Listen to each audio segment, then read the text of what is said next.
তাড়াহুড়া করে দ্রুততম সময়ের মধ্যে আবারও বাড়ানো হলো বিদ্যুতের দাম। নতুন সিদ্ধান্ত অনুযায়ী পাইকারি, খুচরা এবং সঞ্চালন তিন স্তরেই বাড়ছে বিদ্যুতের ব্যয়, যার প্রভাব পড়বে সাধারণ গ্রাহকদের মাসিক বিলের ওপর। বাংলাদেশ এনার্জি রেগুলেটরি কমিশন বা বিইআরসি বুধবার এক সংবাদ সম্মেলনে নতুন এই মূল্য ঘোষণা করে। কমিশনের সিদ্ধান্ত অনুযায়ী পাইকারি পর্যায়ে বিদ্যুতের দাম বাড়ানো হয়েছে 19.85%। প্রতি ইউনিট বিদ্যুতের দাম 7 টাকা থেকে বেড়ে হয়েছে 8 টাকা 39 পয়সা।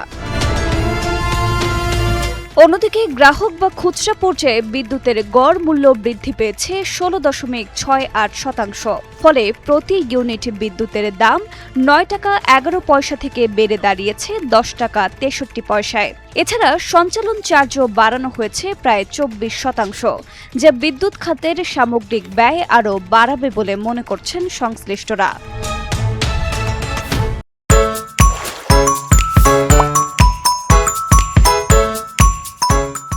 রাজধানীর রমনায় ইঞ্জিনিয়ার্স ইনস্টিটিউশন বাংলাদেশ আইইবি ভবনে আয়োজিত এক প্রেস ব্রিফিংয়ে বিইআরসি এই ঘোষণা দেয়। কমিশন জানিয়েছে, নতুন মূল্য 1 জুন থেকেই কার্যকর ধরা হবে। এর আগে গত 20 ও 21 মে 2 দিনব্যাপী গণশুনানিতে দেশের 6টি বিদ্যুৎ বিতরণ কোম্পানি বিদ্যুতের দাম বাড়ানোর প্রস্তাব দেয়। বিভিন্ন কোম্পানি প্রতি ইউনিটে 85 পয়সা থেকে সর্বোচ্চ 2 টাকা 5 পয়সা পর্যন্ত মূল্য বৃদ্ধির আবেদন করেছিল। তবে বিইআরসির কারিগরি কমিটি গড়ে প্রতি ইউনিট 1 টাকা 25 পয়সা বৃদ্ধির সুপারিশ করে। সেই সুপারিশের ভিত্তিতেই চূড়ান্ত মূল্য নির্ধারণ করা হয়েছে বলে জানিয়েছে কমিশন।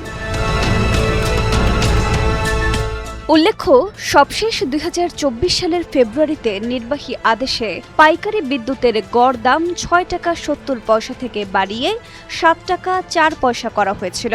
নতুন এই সিদ্ধান্তের ফলে শিল্প, ব্যবসা এবং সাধারণ ভোক্তাদের ওপর অতিরিক্ত আর্থিক চাপ তৈরি হবে বলে আশঙ্কা করছেন বিশ্লেষকরা।